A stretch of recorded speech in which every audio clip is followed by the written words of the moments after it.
Edgar, thanks for making the time for this interview. Really great. We're here at the UPOV building in Geneva, where this week, in October 2022, several important documents are being discussed. And one of those documents is the explanatory note on essential derivation. What is at stake there? Thank you, Marcel, for the invitation. Pleasure to be here. We know each other very long, so I was happy to follow your invitation. What is at stake on EDV? I do not dare to say the future of conventional breeding is at stake. Breeders develop a lot of time, energy, and resources into breeding conventionally by crossing and selection new varieties. And because of the breeders' exemption, they can be used for further breeding, as we know. And if companies and biotech companies are now coming up with new breeding techniques, if they develop new varieties by using one of these protected conventional varieties, then, of course, they can do it in a very short period of time and can change the varieties quickly and significantly. So, and the breeder and the resulting varieties are new, distinct, uniform, stable, so get protection. And if these varieties are falling out of the EDV concept, that would harm the breeder significantly because they would not get any return on their investment from this point of time anymore. While they have spent 10, 20 years of developing these varieties. So this is a dangerous development, and we hope that UPOV finds a solution in the way of this, making the EDV principle as sufficiently broad. Mm-hmm. Okay, let me try to understand it here, Edgar. You're saying that you have a breeder who worked 10 years, 12 years on a new variety, and then somebody, for example, with gene editing, adds a gene in that variety, and then that new variety can be marketed without paying recognition, financial recognition or otherwise, to the original breeder. That's horrible. That is threatening for all plant breeders on the planet.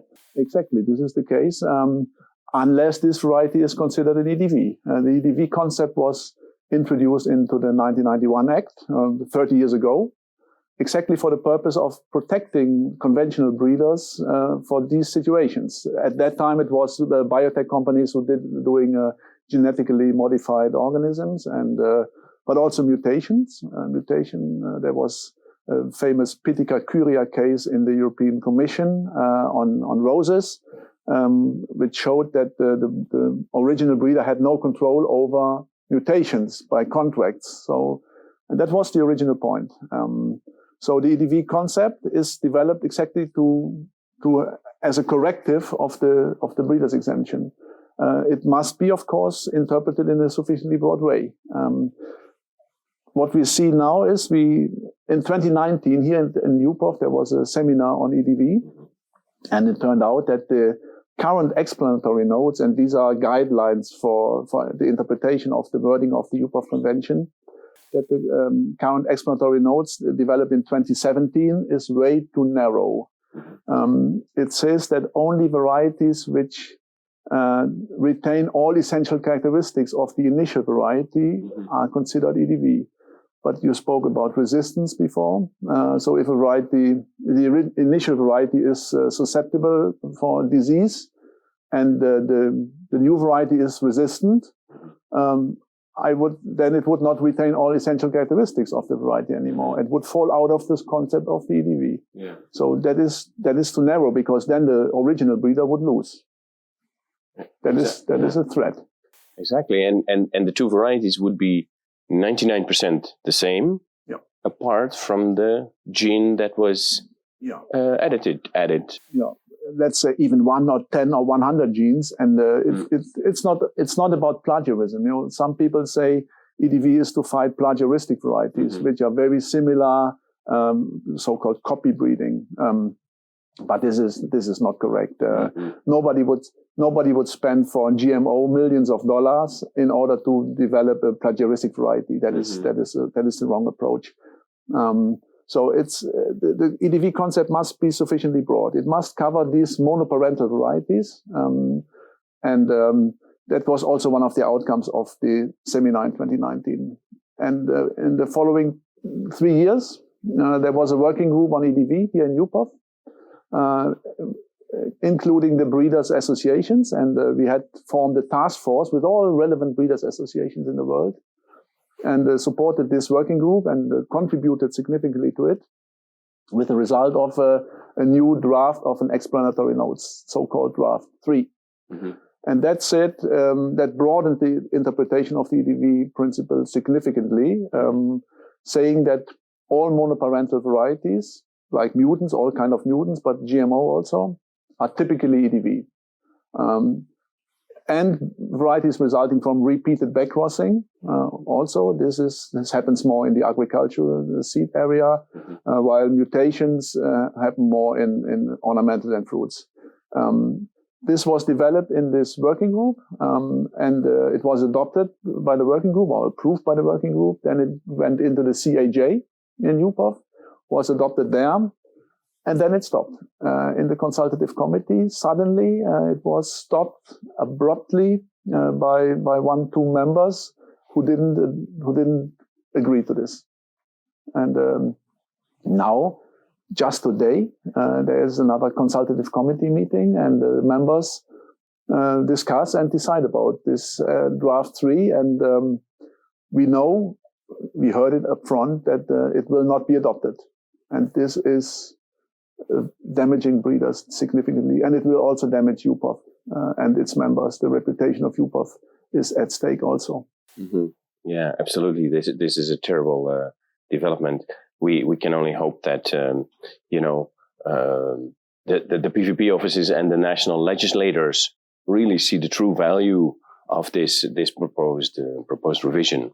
Yeah, and these explanatory notes are important. They are guidance. They are soft law, and we know that judges, because there is not a lot of literature available about plant breeders' rights and EDV, so they are happy to find guidance in these explanatory notes. So they will follow what is in the explanatory notes. And so it's a very important paper.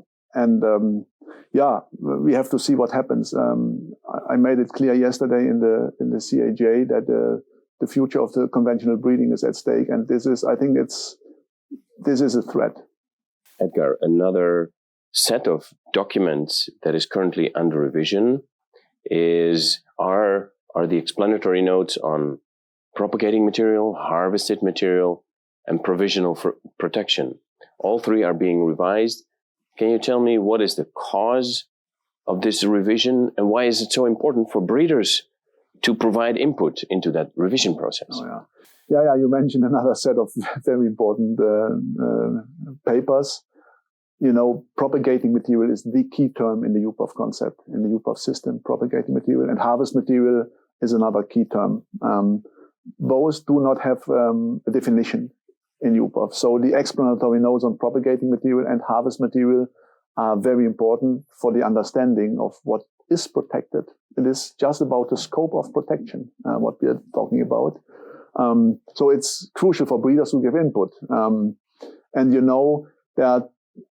The cause for this was recently a decision of the European Court of Justice, the so-called NADOR-COT decision, which gave some guidelines on the basis of the European law, what is protected, how breeders can enforce their rights on harvest material of a NADOR-COT variety, which is a mandarin variety, when the trees have been propagated in the time of the provisional protection. That means between the application for protection and the grant of the title. And it turns out that the European Court of Justice said the trees, when they have been propagated in the time of provisional protection, they have not been propagated without the authorization of the title holder, because no authorization is required in this period of time. So breeders cannot enforce their right on the harvest material even after the grant of the title. So the trees are in the ground for 20 years, but the breeders cannot exercise their rights on the harvest material. This is, in the first instance, is limited to the European community and the provisional protection. But if you read the text very, very thoroughly, it could easily give the interpretation that it is not only about provisional protection, but also about situations where no variety protection is applicable or available in a country, and then the propagating material is used there. The harvest material is shipped into a country where there is protection, but because in the original country of where the trees or the propagating material is used, there was no authorization required for the propagation because no right. So breeders couldn't stop the import of this harvest material into the country where there is protection. And this is contravening the UPOV system completely. That would empty the protection for harvest material completely. Mm-hmm. And especially for the fruits, this is important, but also for ornamentals, but also for other crop where the harvest material is the main thing. No? Mm-hmm. Yeah. Okay. If I understand you correctly, Edgar, that the Nederkot decision in the EU also caused breeders to hold off with the commercial release of their varieties until their PVP protection is granted. And that's the opposite what you want. You want new varieties to be available as soon as possible. Exactly. And even before you apply for protection, you have a period of grace, 1 year or for 6 years, as we know. And with the purpose or with the aim that breeders make available their new varieties as soon as possible, as early stage as possible. Mm. And this situation which we have now, after Nederkot, many of our breeders ask us, what should we do? And I say, okay, if you are on the safe side, you start commercialization after you have the title. And in Nederkot, the examination time, the DOS examination period took 10 years. Mm-hmm. Took 10 years from the application till the grant. And 10 years is, of course, you plant hundreds of thousands of trees in 10 years. So this is a threat, another threat for the UPOV system. So I don't think that with the crisis that we have now, that we are facing now, climate change, growth of population, you name it, that we can afford the luxury of waiting with new varieties. Varieties should come on the market and not 10 years later. Definitely they should. And we need a robust system right from the date of application. Full protection. Some countries have already adopted this idea and grant full protection as of the date of the application. But not all of them. The UPOV system allows this, and the current explanatory notes on provisional protection includes also this possibility. But most countries have not taken this. They just give the breeder the chance to get some money after the title is granted, which is equal to the royalty, which is not sufficient for the protection. And of course, what we ask since long is direct protection of harvest material. I think that is a modern system of protection for plant breeders would include direct protection of propagating material and harvest material. And the corrective of a too broad concept would be in the exhaustion, which then would allow breeders only to commercialize their variety at one stage. And when the variety has been, or the material has been put on the market with the consent of the breeder, the right for this material is exhausted. And then it can be freely commercialized and traded further on. That would be a modern system of IP protection. And this is what breeders deserve. Yeah, absolutely. And rightfully so. Thanks, Edgar. I understand there is a lot at stake here this week in the UPOV meetings. And I read earlier this month that in November 2022, we will reach 8 billion. And all those people need food, high quality and enough food.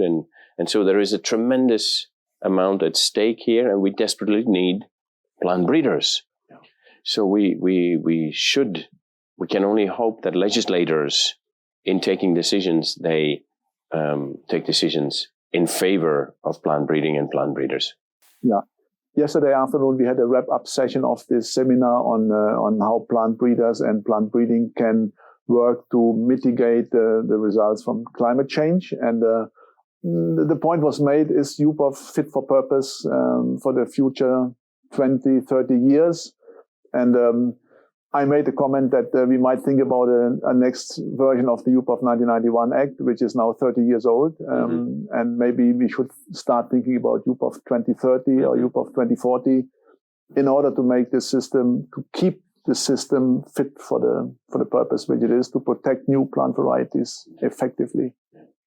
Thank you, Edgar. Good luck in the discussions. Thank you very much, Marcel. And thank you for the invitation again. Thanks.